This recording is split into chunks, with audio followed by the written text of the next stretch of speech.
Irán no es un país cualquiera, no es solo una nación de Medio Oriente ni un simple Estado islámico enfrentado a Occidente.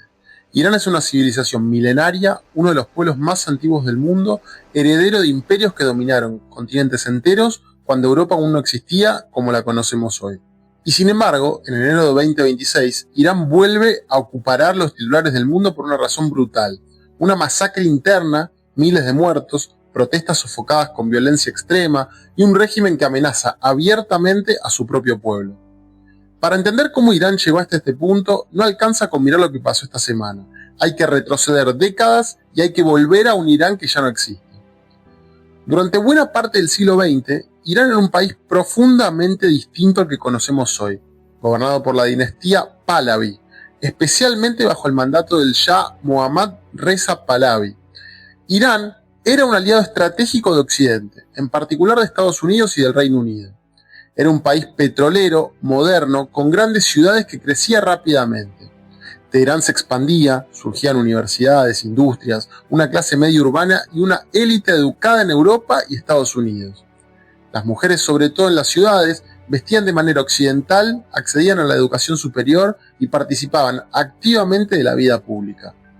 Este Irán apostaba a la secularización, al desarrollo económico y a una identidad nacional fuerte, basada más en su herencia persa que en la religión islámica. Pero esa modernización tenía un costo oculto. El poder estaba concentrado. El Shah gobernaba de manera autoritaria. La policía secreta, la temida Savak, perseguía opositores, censuraba, torturaba y reprimía. La riqueza petrolera no llegaba a todos, mientras una élite vivía con lujo. Vastos sectores rurales y religiosos se sentían marginados, humillados y ajenos a ese proyecto occidental. Irán era moderno, sí, pero también profundamente desigual y, sobre todo, cada vez más desconectado de su propia sociedad tradicional. Durante los años 60 y 70, el malestar creció silenciosamente.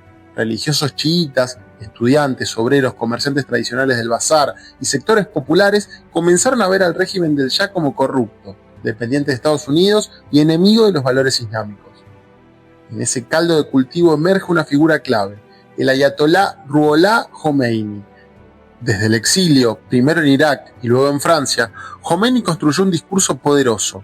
No hablaba solo de religión, hablaba de justicia social, de dignidad, de independencia nacional, de expulsar la influencia extranjera. Para millones de iraníes, Khomeini no era solo un líder religioso, era la voz de un Irán humillado.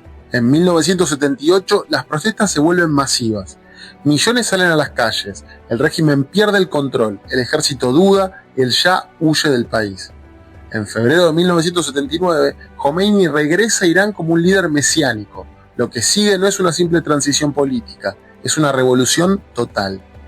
La revolución islámica destruye el viejo Estado, la monarquía es abolida, se proclama la República Islámica de Irán. Pero rápidamente queda claro que el nuevo régimen no será una democracia convencional. Khomeini establece un sistema inédito, una teocracia donde el poder último reside en el clero chiita. El líder supremo se convierte en la máxima autoridad política, religiosa y militar. Se purga opositores, se persiguen a liberales, marxistas, feministas y antiguos aliados revolucionarios. La revolución devora a sus hijos. Las leyes cambian, la religión pasa a regular la vida cotidiana, el rol de la mujer se redefine, la censura se instala, la moral islámica se impone por la fuerza. Y al mismo tiempo, Irán rompe con Occidente de manera total. Estados Unidos pasa de aliado a enemigo. La toma de la embajada estadounidense en Teherán es una enemistad que continúa hasta hoy. Irán entra en una nueva etapa: aislamiento, revolución permanente y confrontación constante. La revolución islámica de 1979 no significó solamente un cambio de gobierno, significó algo mucho más profundo y radical: la conquista total del Estado, de la sociedad y de la vida cotidiana por parte del Islam político. Antes de la revolución, el Islam era una fuerza cultural importante, pero no dominante. Estaba presente en las tradiciones, en los rituales, en la identidad popular, pero no gobernaba. El poder político estaba separado, al menos formalmente, de la religión. Después de 1979, esa separación desapareció por completo. El Islam dejó de ser solo una fe para convertirse en ideología de Estado, en sistema legal, en aparato de control social y en herramientas de poder. La Sharia comenzó a regir en la vida pública y privada, la vestimenta, las relaciones entre hombres y mujeres, la moral, la educación, el arte, la música y hasta la forma de pensar pasaron a ser vigiladas por el Estado religioso. El avance fue sistemático.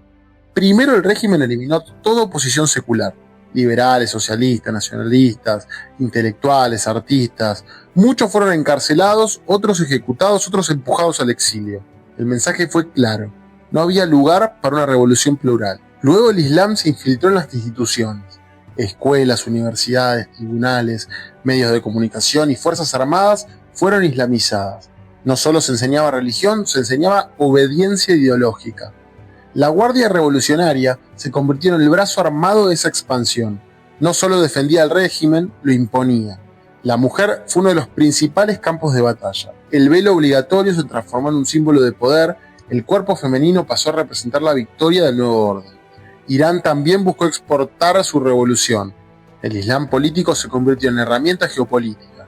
La fe pasó a ser poder regional. Pero este avance tuvo un costo. Cuanto más se imponía el Islam político, más se erosionaba su legitimidad social, especialmente entre los jóvenes.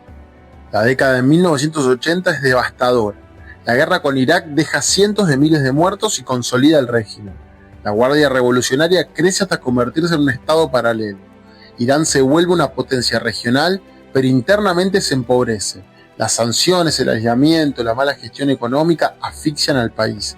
Las nuevas generaciones ya no creen en la épica revolucionaria, viven bajo restricciones, crisis e incertidumbre. Entre fines de 2025 y enero de 2026, Irán entra en su crisis más profunda en décadas. La inflación destruye salarios, el desempleo juvenil es masivo, el rial colapsa. Las protestas estallan primero por razones económicas, pero rápidamente se transforman en un rechazo frontal al régimen. La represión es brutal, hay disparos, detenciones masivas, cortes de internet, ciudades militarizadas. Las estimaciones hablan de miles de muertos. Algunos reportes elevan la cifra entre 12.000 y 20.000 asesinados. El número exacto es imposible de confirmar. Khomeini llama delincuentes a los manifestantes y promete que no serán perdonados. Es una declaración de guerra interna. Esto no es solo una protesta, es el choque final entre un régimen nacido en 1979 y una sociedad que ya no cree en él. Ya pasaron más de 40 años. Cuando un régimen solo se sostiene por el miedo, entra en su fase más peligrosa. Irán está en una encrucijada histórica. Este país tuvo muchas facetas. Fue un imperio, fue monarquía, fue revolución y hoy es un país herido. La historia de Irán no terminó, pero el precio que está pagando es altísimo y el mundo, una vez más, mira hacia el costado.